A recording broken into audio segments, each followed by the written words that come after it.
सुंदरवन जंगल में टुनटुनी चिड़िया अपनी माँ टोनी चिड़िया के साथ रहती थी। टुनटुनी चिड़िया को बचपन से सिलाई का बहुत शौक था। जब भी उसे समय मिलता वो अपनी माँ की सिलाई मशीन निकालकर सिलाई करने लगती थी। माँ ये देखो ना, मैंने कितनी अच्छी फ्रॉक सिली है।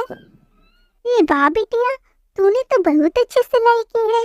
लेकिन बेटा तू अपनी पढ़ाई पर भी ध्यान दे। मैं तुझे बड़ी अफसर बनाना चाहती हूँ। तेरी परीक्षा होने वाली है और तू सिलाई करने में लगे रहती है। माँ मुझे सिलाई करना अच्छा लगता है। मैं पढ़ाई के साथ साथ सिलाई भी करना सीखूंगी।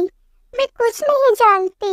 आप मेरा दाखिला किसी सेंटर में करवा दो। ठीक है टुनटुनी, जब तेरा इतना ही मन है तो मैं तेरा दाखिला किसी सेंटर में करा देती हूँ।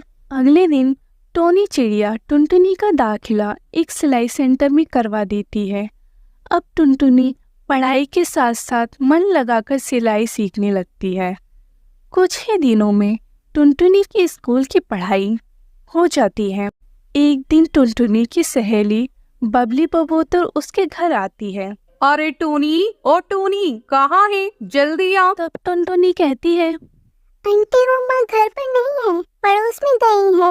आप बैठिए, मैं उन्हें बुला कर लाती हूँ। तुम टुनटुनी हो ना? कितनी बड़ी हो गई है। जब मैंने तुझे देखा था उस समय तू बहुत छोटी थी। पहचाना मुझे? मैं तेरी बबली आंटी हूँ। टुनटुनी, तू जाकर अपनी माँ को बुला ला। टुनटुनी चिड़िया पड़ोस में अपनी माँ को बुलाने चली जाती है। थोड़ी देर बाद टुनटुनी चिड़िया अपनी माँ को घर लेकर आती है। अरे बबली कबूतरी, तू कब आई? टुनटुनी तू जाकर चाय बना ला। फिर टोनी चिड़िया बबली कबूतरी से बातें करने लगती है। बबली कबूतरी टोनी से कहती है, टोनी, तेरी बेटी बहुत प्यारी है। मैं इसे अपने घर की बहू बनाना चाहती हूँ। मेरा बेटा बंटी वकील है और उसके लिए मुझे तेरी बेटी जैसी ही एक संस्कारी बहू चाहिए थी। तेरी बेटी मुझे बहुत पसंद है। तुझे इस रिश्ते से कोई एतराज तो नहीं है ना? नहीं बबली कबूतरी, ये तुम कैसी बातें कर रही हो? मुझे इस रिश्ते से कोई एतराज नहीं है।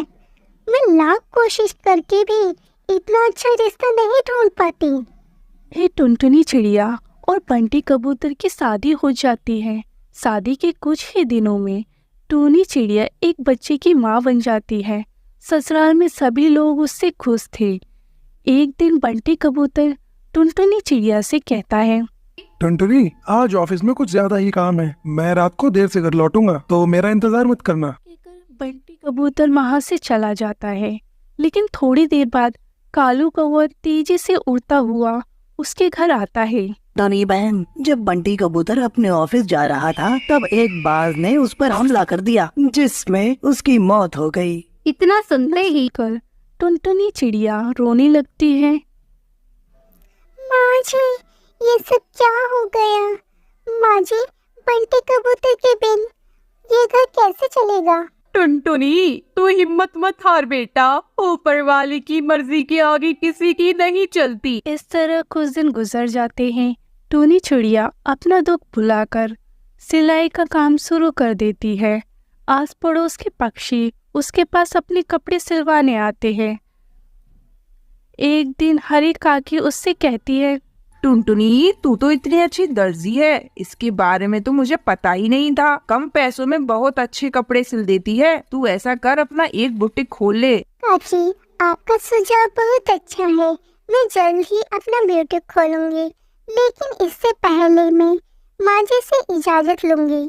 हरी काकी के जाने के बाद टुनटुनी चिड़िया अपनी सास से बुटीक खोलने की इजाजत मांगती है। माँ जी, क्यों न मैं अपना एक बुटीक खोलूं?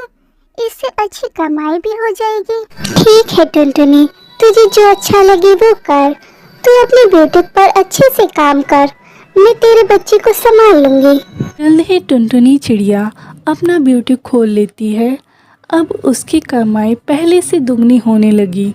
इस तरह टुनटुनी चिड़िया खुशी खुशी अपनी जिंदगी बिताने लगती है।